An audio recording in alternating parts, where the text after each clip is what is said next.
Welcome to Virtual Concert Hall's live music channel. I'm James Welch, your host for today's show. We are connecting musicians and audiences in real-time performances and music news from around the globe.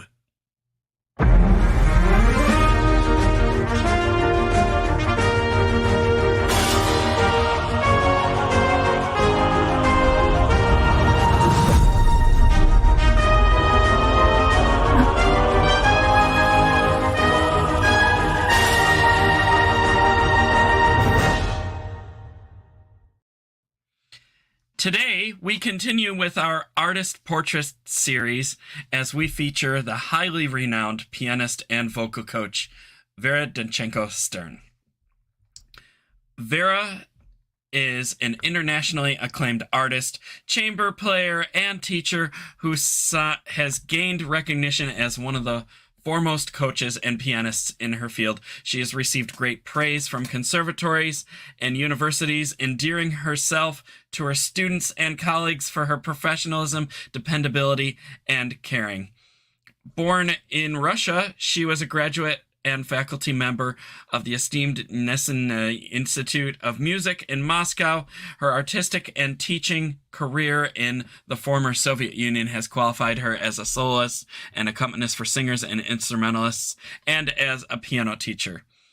She lived in Toronto for 13 years while she was on the piano faculty for the Royal Conservatory of Music, where she taught piano and the art of piano accompaniment for voice and instruments.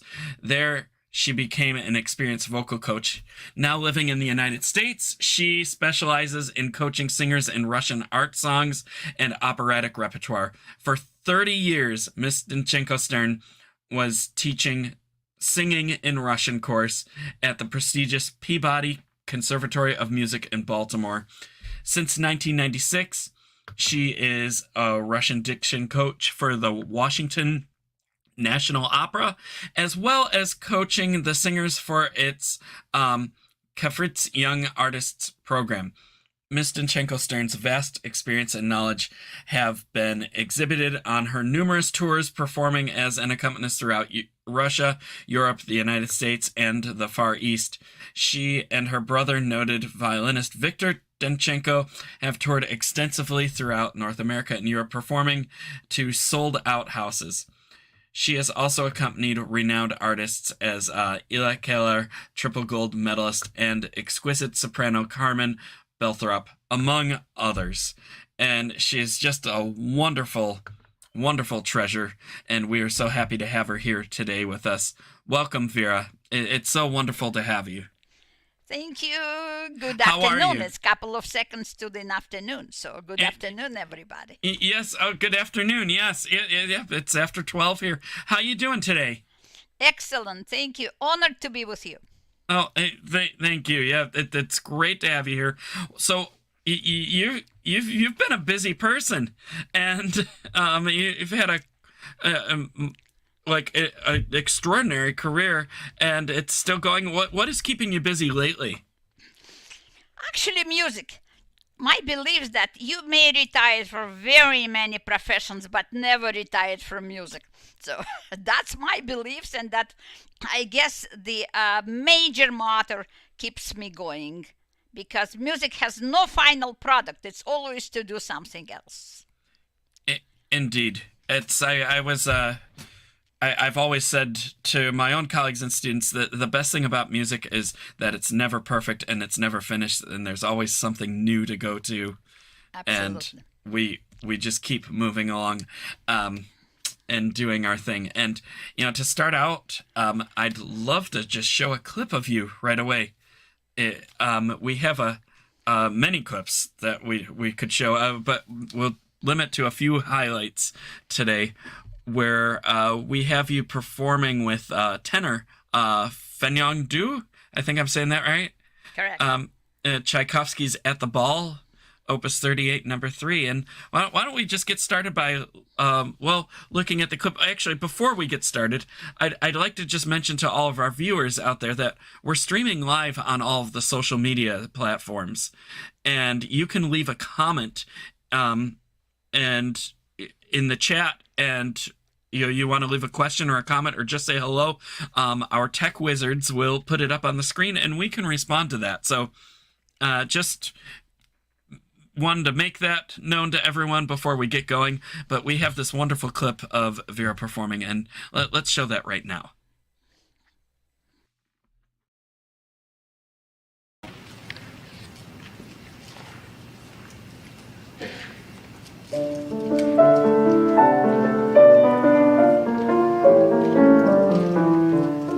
Шумного бала, случайно, в тревоге мирской суеты тебя я увидел, но тайна твои покрывала черты. Еще тебе печально глядели, а голос противно звучал, как звон отдаленной. Как море играющий валь. Мне стан твой понравился тонкий, и весь твой задумчивый вид, аспект твой грустный и звонкий, с тех пор в моем сердце звучит.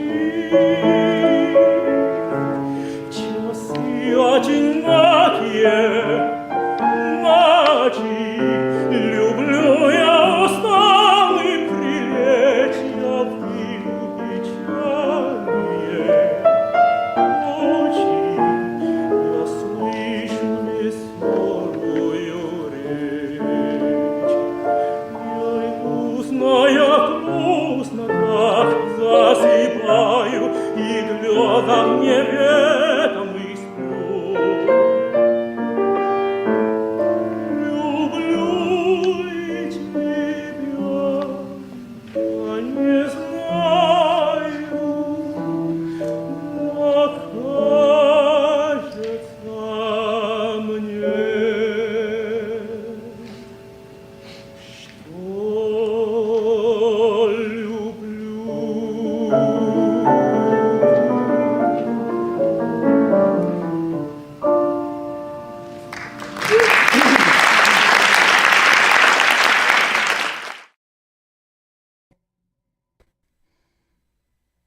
Oh, that's just wonderful. Bravo. Thank you. Bravo. Where was that? Do you remember what that event was? Oh, absolutely, absolutely. It was tribute to Tchaikovsky for his 180th anniversary of his birth, and we had a whole entire program dedicated to Tchaikovsky as a part of my Russian Chamber Art Society series, which we held at the French Embassy for many, many, many years right now. So the concert took place on December 12th of 2019, right before our industry was all, closed up on March 10th. That was a black date for music, for all of us, actually. Wow. Yeah, Wow. So it was a big celebration. How wonderful. And what was the process like for that? I mean, did you just show up, rehearse, and perform, or were you coaching him, or... Yes. So this question led to me into what exactly I wanted to say. First of all, just a few words very quickly, and that's what we put in that program. So the cover page for people to know. It's about just general Russian repertoire, and repertoire of Russian genre called the romance. And it's nothing new for the world, because romance is a Russian word for art songs. It's like German lieder, Mélodie française, canzone italiana, and the Russian romance. So it is that very interesting genre of the art songs, which was in Russia practically originated in parlors and music rooms of the Russian nobility mansions of the 19th century, and have ever since been extremely popular among Russians of all walks of life. The essence of the music was perhaps best epitomized in the verse of contemporary poet Alexander Pleshev. And listen to this very short poem. Oh, wonderful sounds, oh, beautiful sounds, endowed with the power to restore the joy of a tryst and the tears of departure, the bliss and the anguish of yore. What can be better? It's a lyrical and romantic genre, was the most comprehensive reflection of trends in Russian spiritual life of the romantic period of the 19th century. I think it gives us lots of things to think about and to definitely have some more interest into this genre, because symphonic music repertoire for symphony does not exist without, okay, Tchaikovsky, Brahms equals Shostakovich, but you cannot avoid those, at least these two big composers. So if you're planning your season, you definitely once will plan one of those. I said Brahms, I could say Mahler, I could say anything, because it's all but the interest is there. You cannot imagine any concert pianist or violinist or cellist without being, not just interest, but it's a challenge to play eventually Rococo variations on the cello. It's a part of any international competition. Or, we were dreaming to play Tchaikovsky concerto. It was just, matter of our life when we all studied, as well as we were dreaming to have Prokofiev concerto. Who could say you're an accomplished pianist if you do not play this phenomenal music? As far as vocal chamber music, because operatic genre definitely is much better known and appreciated everywhere around the globe, as you say.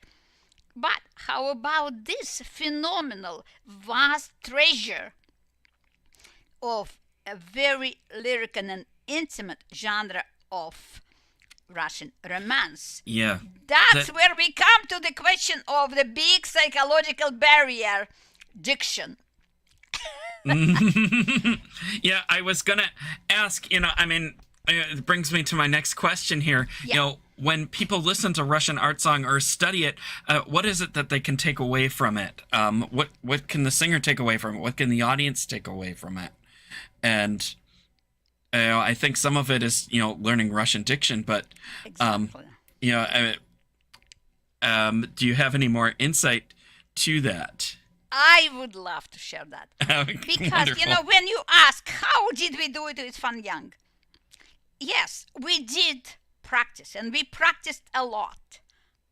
And definitely he had a previous background of singing in Russian, and he had 10 years of studying at the Odessa Conservatory. He won the scholarship in China to come and study. But it doesn't mean that we did not have to work on the diction, because it's a big difference in between speaking diction and diction for singers.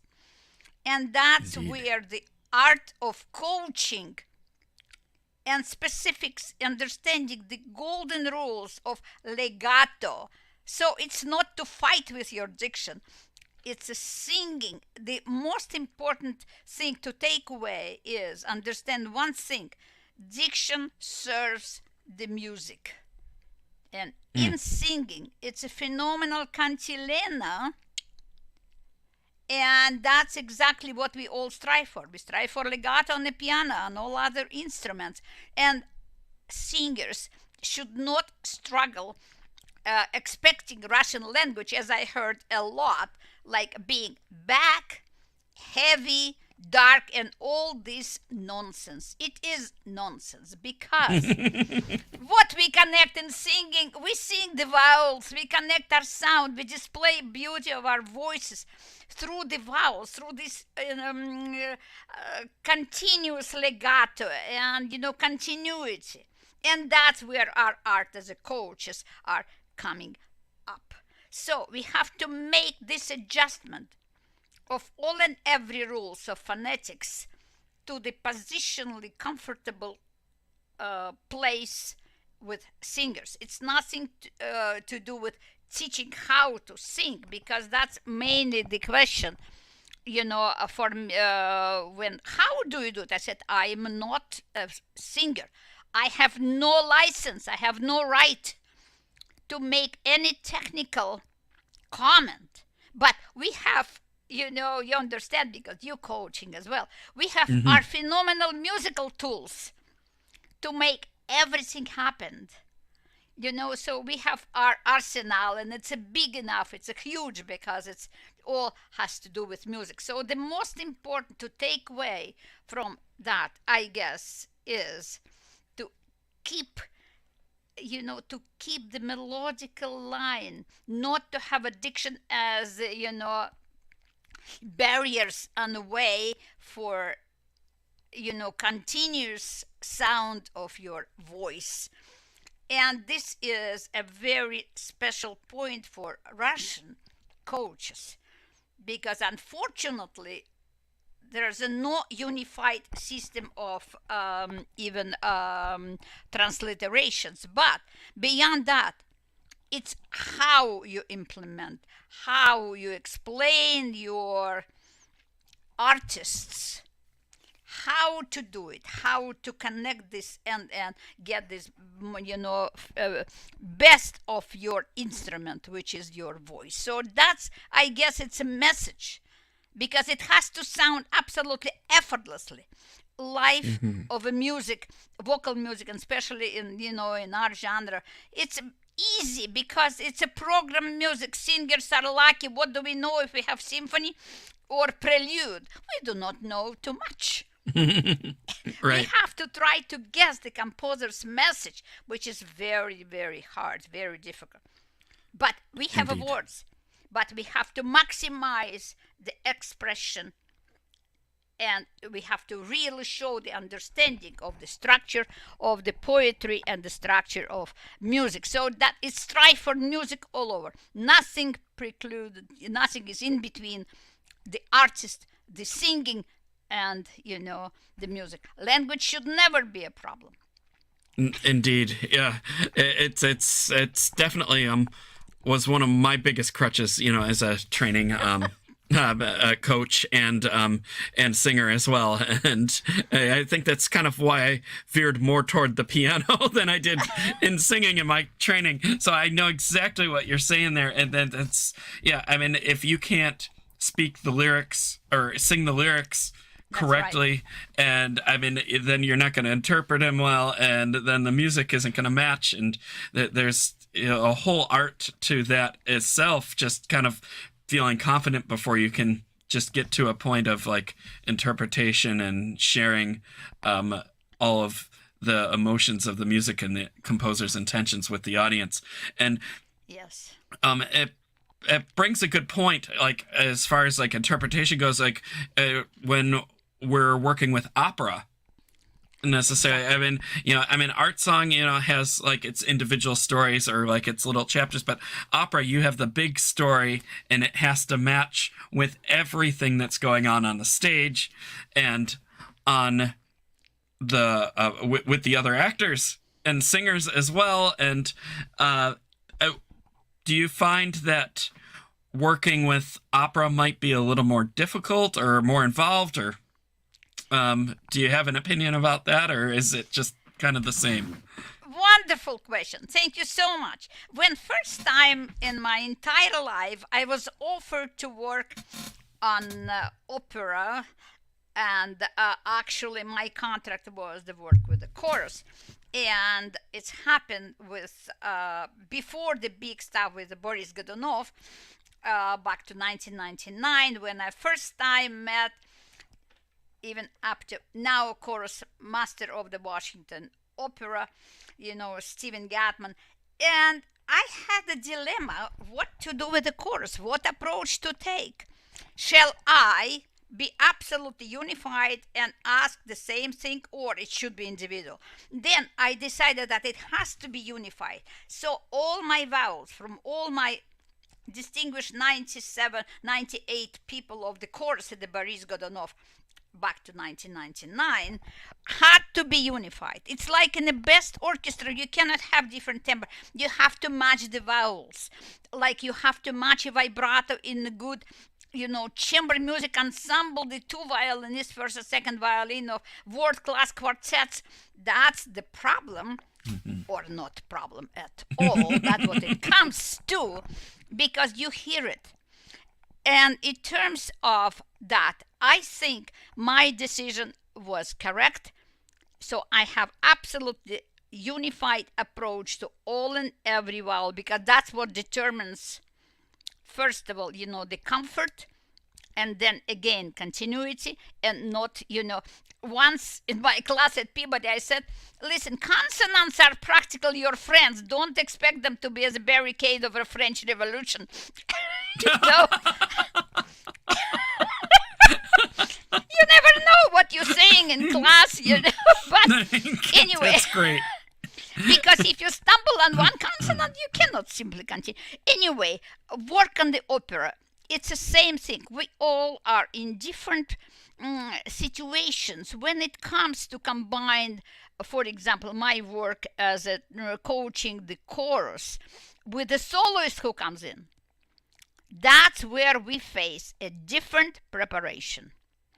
And it's very delicate and very serious point of matching. Because as I say, unfortunately, in coaching of the Russian repertoire in the United States, there's no even unified standards. And I'm not sorry to bring it up. Because it's not a part of our contract. Coaches of the opera house, for example, we have, my contract is a course. Once I pass it on to the maestro, this is it. Nothing else I could do. Mm-hmm. And for me to see struggling soloists coming from all over the world, and it's nothing to do with them. It has to do everything with us. Mm-hmm. You see, so I wish in the future, all wonderful people who are, helping in studying and performing this repertoire, if all of us could somehow have a much higher standard of comfort of singing in Russian language, that will be my wish. Yeah. It's definitely one of the languages that I haven't come across too much in my career, and yet it's a shame too, because it's some of the most beautiful music ever written. And so anyway, we have a clip of you accompanying some a duet from Eugene Onegin, and we'd like to play that right now. Thank you.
Oh, just beautiful.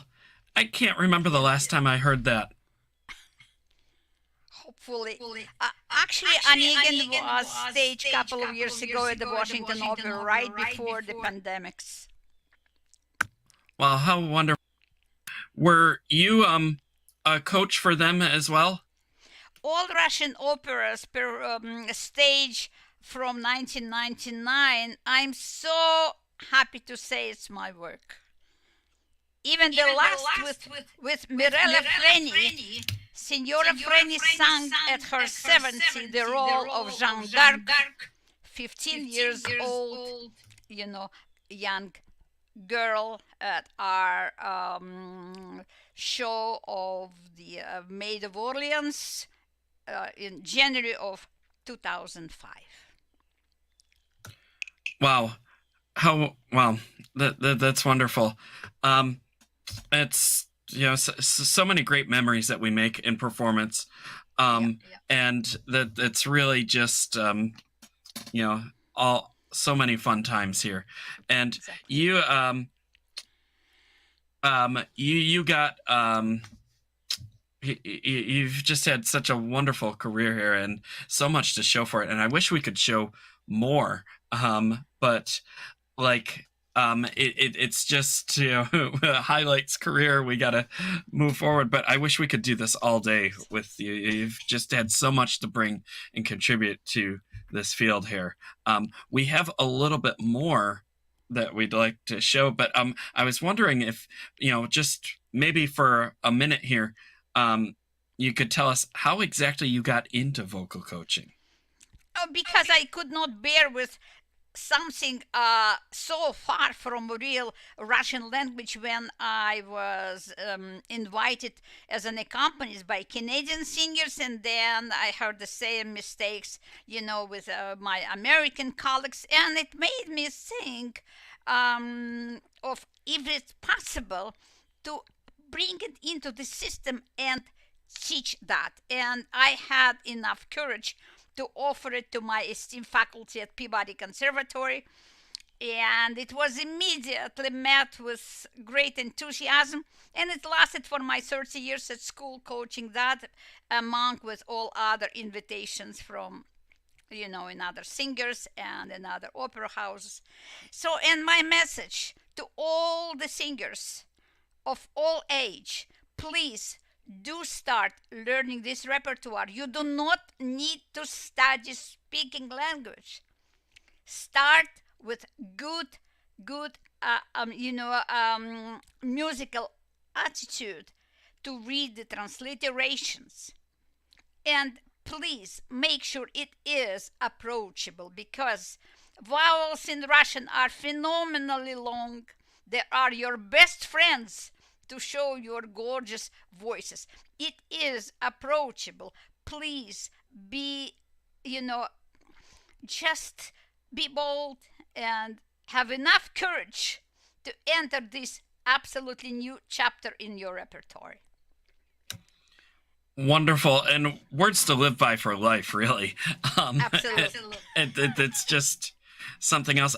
We have some fun memories with you, and our audience may not remember that we had you doing some judging for our last set of vocal auditions, and we have a clip of you giving some expert advice to one of our singers that we'd like to show now, just to give you a taste of everybody a taste of what you're like in action, right on the right on the playing field there. So why don't we show that clip now, and we will then chat back about it in a minute. Let's show that clip.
first of all, thank you so very much. It has been the performance to remember, of course. Of course. What I would like to sort of discuss with you is your vocal and artistic approach to this two genius of writing the operatic music for you singers, Mozart and Puccini. What is the most challenging you find in singing back to back these two? This is, it was even hard to choose which I sing first. I wanted to sing Verdi today, but then that would be completely different dramatics, because I find the way Mozart composed dynamically, completely different than Puccini. So, and especially the expression and the mentality, so it's much more rational, even though Puccini wrote very detailed. So for me, is the aspect is going to the music very clean and pristine for Mozart, but also dynamically showing the difference. So it's hard to compare Mozart and Puccini. I think it's more like being very German when I sing Mozart and then very Italian when I sing Puccini. Absolutely. And it's not about comparison. It's about phenomenal contrast and, of course, common elements in, a few moments. And one of the moments I would maybe like to share with you is time of breathing. You were absolutely perfect time-wise in terms of one tam pam pa ya ta ta ta ti ta ta ta. But what I felt is there was a little bit lack of moment of anticipation, which means constant motion of the music. Because what happened, you were doing your very honest, perfect rhythmical work with 8 note and then tied up with Dexicton, and you were absolutely perfectly fine. But if conductor's stick is down, you're late. And that's exactly what's happened. Okay. Which means keep pulsation of the smallest notes in Mozart. It's your livelihood. It's your blood circulation. So don't stop. Ever feel that rhythmical moments, which is a life of the music. That's beautiful. That's so intricately. That's a great help for me to feel that impulse, especially as a musician. Absolutely. There's a no stop and new beginning. Yes. So I'll leave the rest of the comments to my colleague. Excellent. Thank you very much. Just maybe these moments could help you. Thank you. It's very helpful. Thank you for your wonderful inputs. It's always enriching to hear different opinions worldwide. Thank you very much. Thank you. Bravo.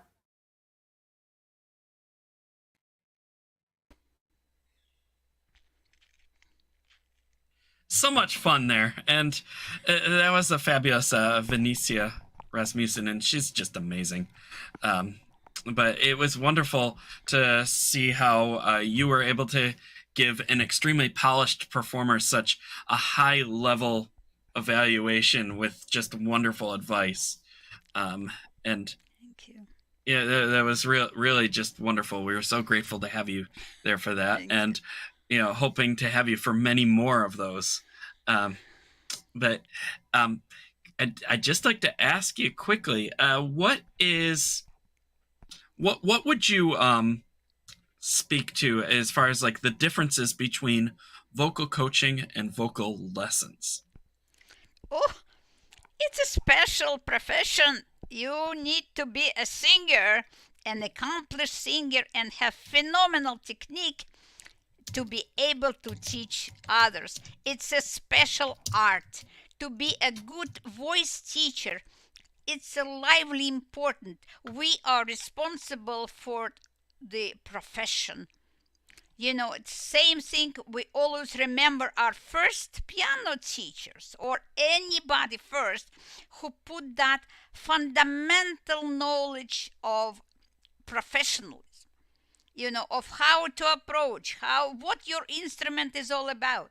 And the voice is the most mysterious. So I bow, to all the voice teachers who know those secrets, and thanks to whom we have a generation by generation of fantastic singers all over the world. So you have to be a professional singer to know all the secrets of a vocal technique. And technique is just the tools.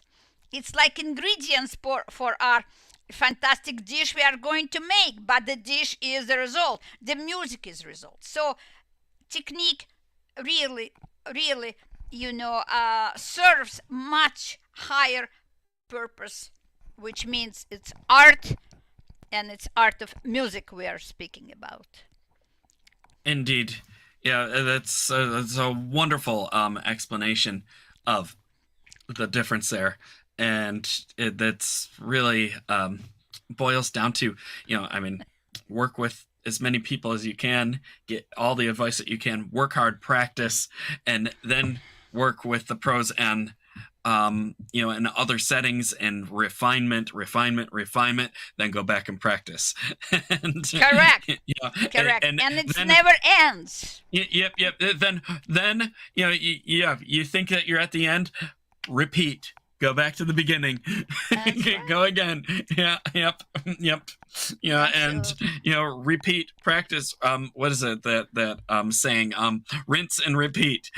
Exactly. And it's just the fun part. Like we were saying earlier about just how there's never an end game. There's never a moment of perfection, or if new plateaus just mean that you're going to go to the next level eventually. Absolutely. And you can't quantify it. It's not a video game. We're not getting to level 10 and then mastering it off. But as an example of what we are just talking about, I was very fortunate to work with my brother, with Victor Danchenko. So, and believe me, we played, for example, Frank Sinatra maybe 100 times. Wow. Or maybe even more. There was never a repeat of the same thing. Oh, never. Yeah. Absolutely never. Yeah. It's the best part of it. Even it was during the tour when you have to have a performance, day by day, or with one day in between. Doesn't matter. We change. It's like you cannot step into the same water twice. That's about music. It's the perfect explanation. Yeah.